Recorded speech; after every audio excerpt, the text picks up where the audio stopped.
Negros. What was the first work of art that made a big impression on you, and why? And why? Warhol's Peasant's Dance and Bosch's The Garden of Early Delights. I saw pictures of them in a book when I was 12. They were the first paintings I saw that were in line with my own imagination. Are there any contemporary artists who have had an influence on your work? I was very interested in Jörg Immendorf, Neo Rauch, Daniel Richter, and George Kondor, but they don't have much influence on my work. I've arrived at a point where I don't want to be influenced too much, and I try to stay true to myself. Film, literature, and music are equally stimulating. Your paintings feature icons from film history such as Oliver Hardy and Claudia Cardinale. What is their role? What is their role? Films help me to express the image that I have in my mind's eye. All the films by Pasolini, Fellini, or Fritz Lang remind me of chalk drawings. This prompted me to make chalk drawings of film scenes, which seemed completely natural to me. Italian horror, westerns from the 1970s and 80s, and the films of Takashi Miike made me think of violent paintings and intense colors, which was a good reason for me to turn them into paintings. The fact that famous film stars feature in them is pure chance. If I paint Charles Bronson, it's not because he's a star, but because he's an enigmatic man with an inscrutable gaze that conceals deep emotion. The same is true of Oliver Hardy, a fat, depressive man who fails at everything he attempts.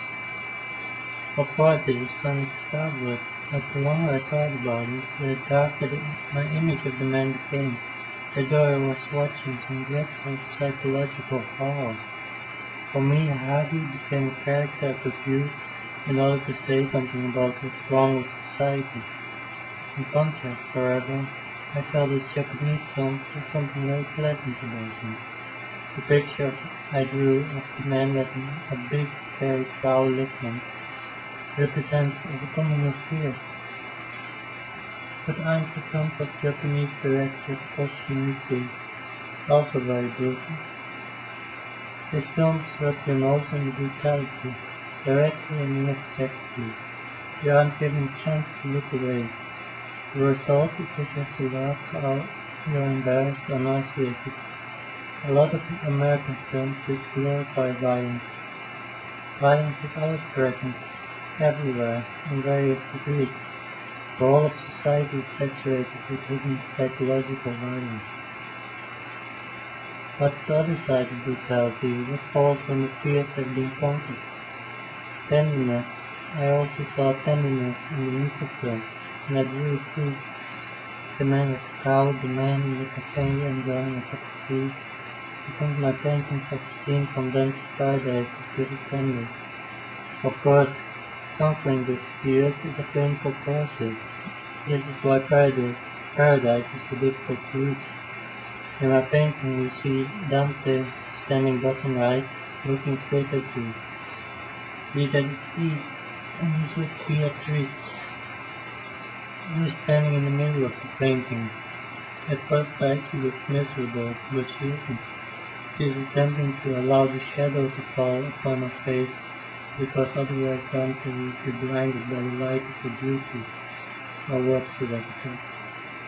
A Japanese director answered the question why there was so much violence in his films. The more violence I put in my films, the less remains in the real world.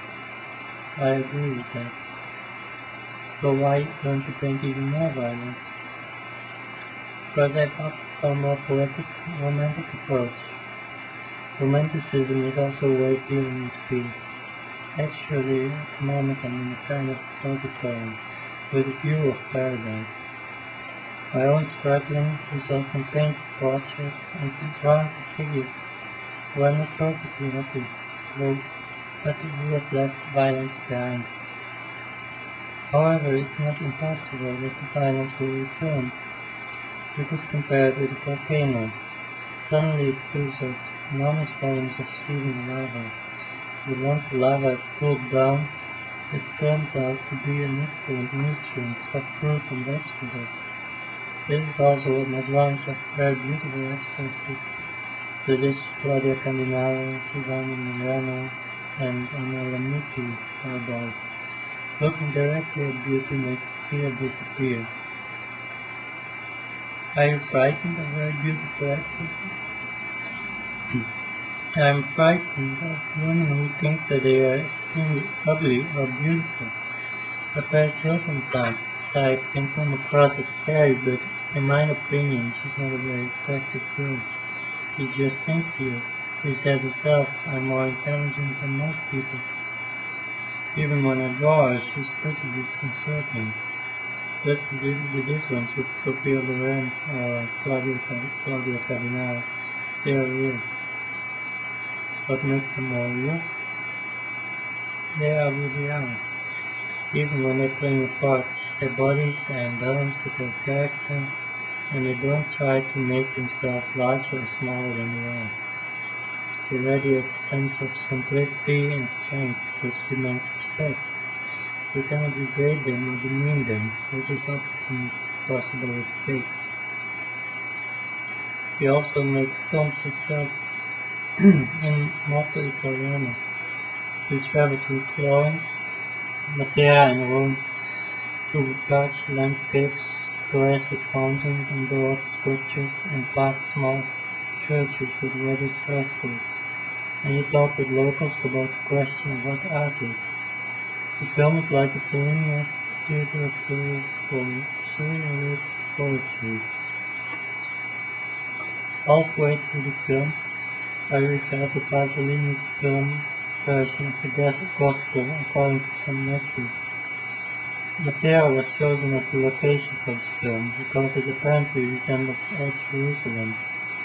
At the moment when Jesus dies on the cross, one of the houses on the other side of the ravine crumbles and falls into the gorge.